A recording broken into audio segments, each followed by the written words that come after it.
Courage या मराठी चित्रपटकर्मींनी निर्मित केलेल्या इंग्रजी चित्रपटातील केंद्रीय भूमिका साकारणाऱ्या अभिनेत्री संस्कृती बालगुडे यांचा विशेष सन्मान अखिल भारतीय मराठी चित्रपट महामंडळाच्या वतीने पुण्यात करण्यात आला। या प्रसंगी लेखक आणि समीक्षक राज काझी यांनी त्यांची प्रकट मुलाखत घेतली।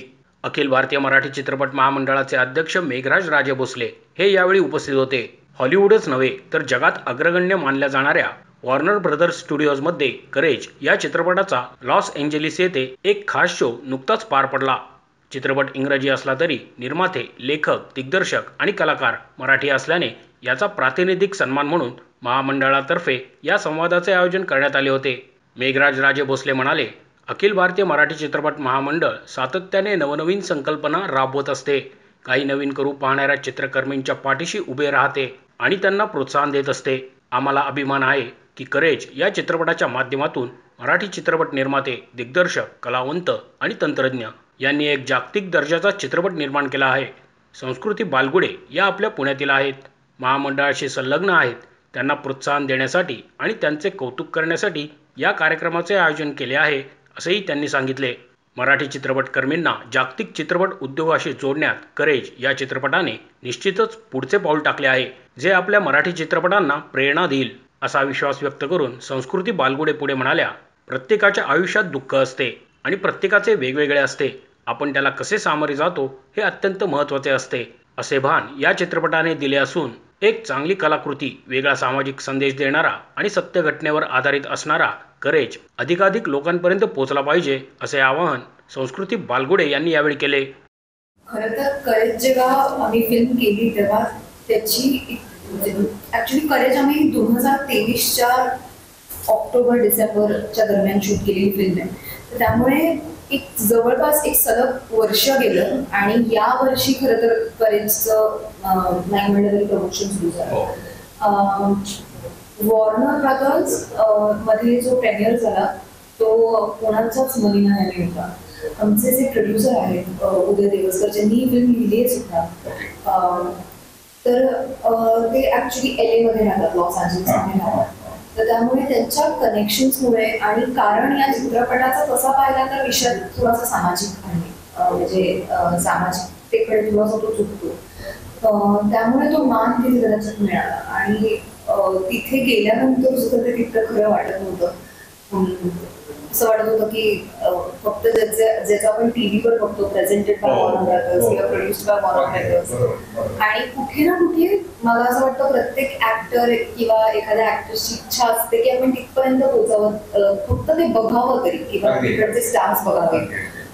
तसं काहीच माझं झालं आणि आम्ही जोपर्यंत वॉर्नर ब्रदर्स मध्ये होतो तोपर्यंत चित्रपट तिथे चालू होता, ते तितकं काय म्हणतात तितकं प्रकर्षाने जाणवलं नाही की आपण ऍक्च्युली वॉर्नर ब्रदर्स मध्ये आहोत।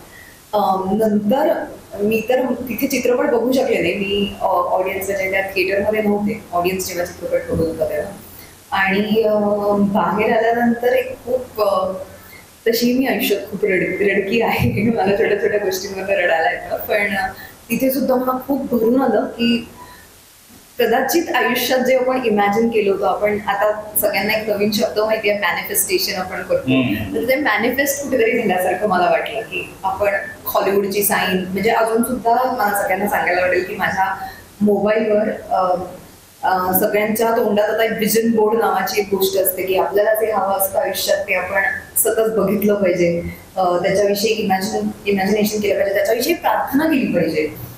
तर माझ्या प्रोफाईलवर अजून सुद्धा एक हॉलिवूडची ते साईनचा एक फोटो आहे, तो नेहमी असतो आणि तुम्ही बघत असते, आणि जेव्हा मी तिथे प्रत्यक्षात होते तर तेव्हा असं वाटलं पण पोचलो कदाचित, हे म्हणजे हे खूपच बाळगोत वाटेल, पण मला तिथल्या वॉर्नर ब्रदर्स मध्ये असं वाटलं की आय थिंक आता रिटायर होण्याची वेळ। पुढे त्या म्हणाल्या, मराठी माणसांनी इंग्रजीत केलेल्या या चित्रपटाचे जगभर कौतुक होत आहे। सध्या हा चित्रपट जगभरातील विविध फिल्म फेस्टिवल्समध्ये प्रदर्शित केला जात आहे। चित्रपटाला लोकांचा उत्स्फूर्त प्रतिसाद मिळत आहे। हा एक सामाजिक विषय असला तरी यात एक हृदयस्पर्शी प्रेमकथा दडलेली आहे। राज राणी शर्मा यांनी पतीला किडनी देताना केलेला संघर्षमय प्रवास या चित्रपटाच्या माध्यमातून मांडण्यात आल्याचेही त्यांनी यावेळी नमूद केले। सगळ्यांना सांगायला आवडेल की हा ट्रू स्टोरीवर बेस असलेला चित्रपट, ही खरी घडलेली कथा आहे, आणि त्यांचं नाव, ज्यांचं कारण मी सांगते, त्यांचं नाव आहे राजराणी शर्मा, ज्या अजूनही जिवंत आहे आणि त्या आमच्याबरोबर सँड्रो अमेगोला पण होत्या, वॉर्नर ब्रदर्सला पण होत्या.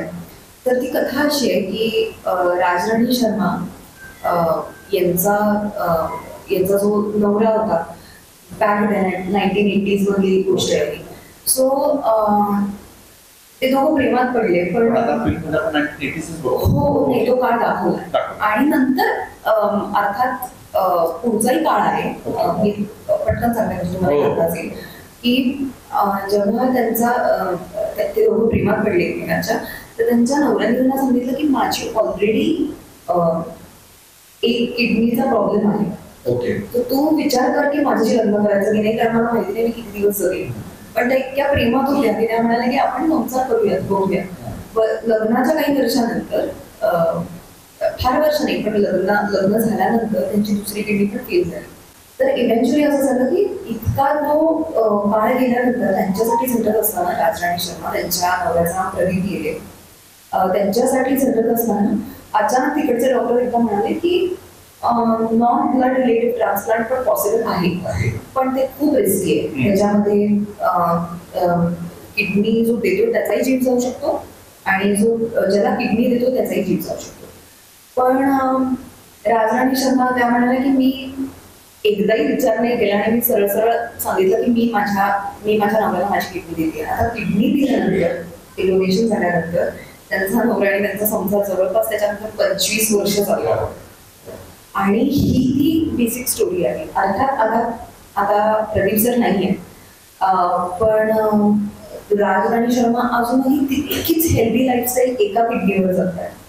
सो हा खूप इन्स्पायरिंग प्रवास होता. आणि उदय देवस्करांचा याच्यात होत असा की ते प्रदीप सरांचे खूप चांगले मित्र होते, डॉक्टर होते अमेरिकेत, आणि त्यांनी ह्या सगळ्या दरम्यान त्यांना खूप मदत केली. सो मला असं वाटतं उदय सरांचा पण खूप मोठेपण आहे की आपल्या आजूबाजूला इतक्या चांगल्या चांगल्या गोष्टी घडत असतात, पण एखादा चित्रपट या एका स्त्रीवर करायचा आहे, तर त्यांनी ते तसं ठरवलं आणि तशी ती गोष्ट लिहिली. मोशी न्यूज नेटवर्कसाठी मोहित शिंदे, पुणे.